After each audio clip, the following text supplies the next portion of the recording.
നമസ്കാരം പ്രിയമുള്ളവർ. പുതിയൊരു ഫിലിം റിവ്യൂയിലേക്ക് പോകാം. വാഴ അടുത്ത് വളരെ വിജയകരമായി പ്രദർശനം തുടരുന്ന ഒരു ചിത്രമാണ്. തേനിൽ ചാലിച്ച ചില അപ്രിയ സത്യങ്ങൾ, അതാണ് വാഴ.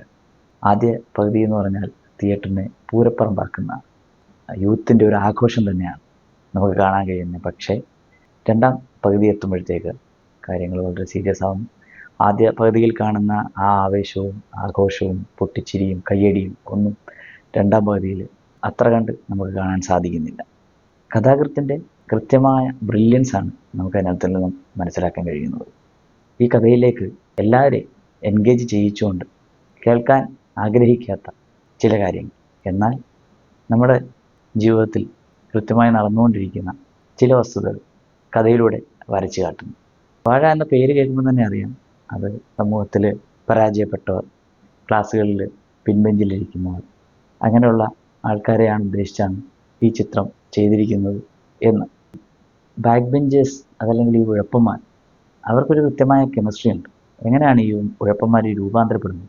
വീട്ടിലെ ജീവിത സാഹചര്യം കൊണ്ട് അവർക്ക് പഠനത്തിൽ കൂടുതൽ ശ്രദ്ധിക്കാൻ കഴിയത്തില്ല. അതല്ല എങ്കിലും അപ്പനും അമ്മയും ഉണ്ടാക്കിയിരിക്കുന്ന ആ സമ്പത്ത്, അതിൻ്റെ ഒരു ആലസ്യം, അല്ലെങ്കിൽ അവരുടേതായ ഒരു ആലസ്യം എന്ന് വെച്ചാൽ മടി, പഠന വിഷയങ്ങളിൽ കൂടുതൽ താല്പര്യമില്ലാതിരിക്കുക.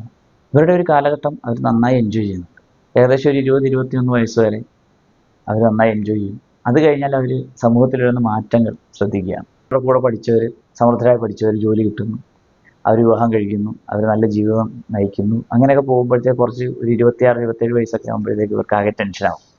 തൻ്റെ ലൈഫിനെ കുറിച്ചൊക്കെ വലിയ ആശങ്കകളും ഒക്കെ ഉണ്ടാകും. അതിലേറ്റവും ഉപരി സമൂഹത്തിൻ്റെ ആശങ്ക, എടേ നിനക്ക് ജോലിയൊന്നും ആയില്ലേടേ, അല്ലെങ്കിൽ നിൻ്റെ കല്യാണമൊന്നും ആയില്ലേടേ, അങ്ങനെയൊക്കെയുള്ള കുറേ ചോദ്യങ്ങളും. അപ്പോൾ ഈ കുറേ കാര്യങ്ങൾ എന്ന് വെച്ചാൽ നമ്മുടെ ഏകദേശം ഒരു 80% ആൾക്കാരെ നേരിടുന്ന പ്രശ്നങ്ങൾ കൃത്യമായി വരച്ച് കാണിച്ചു പോയ ഒരു ചിത്രമാണ് വാഴ.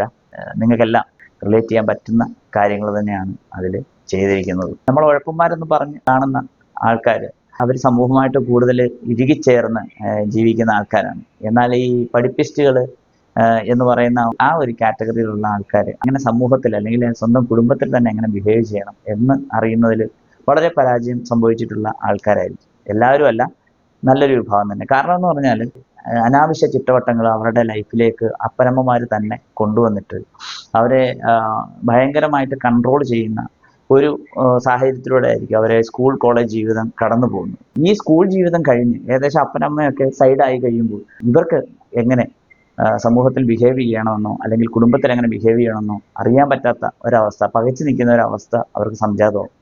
അപ്പം ആ കാര്യങ്ങളും ഒക്കെ പരോക്ഷമായിട്ടെങ്കിലും വരച്ചു ചേർക്കുന്ന ഒരു സിനിമയാണ് വാഴ. കൃത്യമായ വിശകലനങ്ങളിലൂടെ, കൃത്യമായ ചിന്തകളിലൂടെ, കൃത്യമായ ഒരു കഥാഗതിയിലൂടെ കടന്നു പോകുന്ന ഒരു സിനിമയാണ്.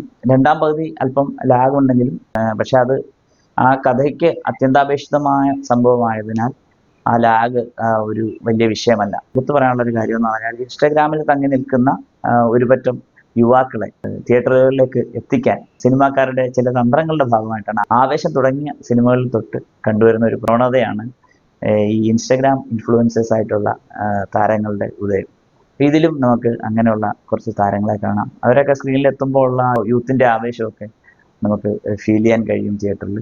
തീർച്ചയായിട്ടും നിങ്ങളെല്ലാവരും വാഴ എന്ന സിനിമ കാണണം. ഇതിൻ്റെ രണ്ടാം ഭാഗമുണ്ട്. പഠന നിലവാരത്തിൽ വളരെ താഴ്ന്നു നിൽക്കുന്ന, അതല്ലെങ്കിൽ ജീവിതത്തിൽ പരാജയപ്പെട്ടു പോകുന്ന ആൾക്കാരുടെ, അച്ഛനമ്മമാരുടെ വ്യഥകളും ഫീലിങ്സും ഒക്കെ ഇതിനകത്ത് കൃത്യമായി കോർത്തിണക്കാൻ അവർക്ക് കഴിഞ്ഞിട്ടുണ്ട്. ഇപ്പോഴത്തെ യുവതലമുറയ്ക്കും അതുപോലെ തന്നെ അവരുടെ അച്ഛനമ്മമാർക്കും ഒക്കെ റിലേറ്റ് ചെയ്യാൻ കഴിയുന്ന ഒരു സിനിമ തന്നെയാണ്. ആദ്യം അവരെ പഠിക്കാൻ വേണ്ടിയിട്ട് അവരുടെ സമ്പത്തും സമ്പാദ്യങ്ങളും ഒക്കെ ചെലവഴിച്ച് പഠിപ്പിക്കുന്നു. പക്ഷെ പഠിക്കുന്ന സമയത്ത് ഇവർ സ്കൂൾ ലൈഫും കോളേജ് ലൈഫും ഒക്കെ ഭയങ്കരമായിട്ട് ആസ്വദിക്കുന്നു. അതിനുശേഷം ഇവർ എങ്ങും എത്തപ്പെടുന്നില്ല, അല്ലെങ്കിൽ ഒരു ജോബ് കിട്ടുന്നില്ല എന്നുള്ള ഒരവസ്ഥയിൽ വരുമ്പോൾ വീണ്ടും അപ്പനമ്മമാരുടെ സമ്പാദ്യത്തിൽ നിന്നും അല്ലെങ്കിൽ കടം വാങ്ങിയോ പണയം വെച്ചോ ഒക്കെ ഇവരുടെ ജീവിതം വീണ്ടും കരുപ്പിടിപ്പിക്കാൻ വേണ്ടിയിട്ട് അപ്പനമ്മമാർ ഇവരെ സപ്പോർട്ട് ചെയ്യുന്നതും ഒക്കെ ആയിട്ടുള്ള കാര്യങ്ങൾ നമുക്ക് അതിനകത്ത് കാണാം.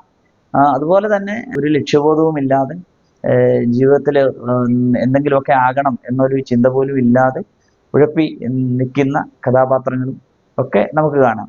യാതൊരു കർത്തവ്യബോധവും ഇല്ലാതെ നിൽക്കുന്ന കഥാപാത്രങ്ങളും ഒക്കെ ഈ ചിത്രത്തിൽ കാണാം. അങ്ങനെ ഞാൻ നേരത്തെ പറഞ്ഞ പോലെ ഏകദേശം എല്ലാ സമൂഹത്തിലെ ഉള്ള എല്ലാവർക്കും റിലേറ്റ് ചെയ്യാൻ പറ്റുന്ന ഒരു സിനിമ തന്നെയാണ്. അപ്പോൾ എല്ലാവരും കാണണം. നല്ലൊരു സിനിമയാണ്. തിയേറ്ററിൽ നിന്ന് പോകുന്നതിന് മുമ്പേ തിയേറ്റർ എക്സ്പീരിയൻസ് എടുത്ത് തന്നെ കാണേണ്ട ഒരു സിനിമയാണ്. ഓക്കെ, നന്ദി, നമസ്കാരം.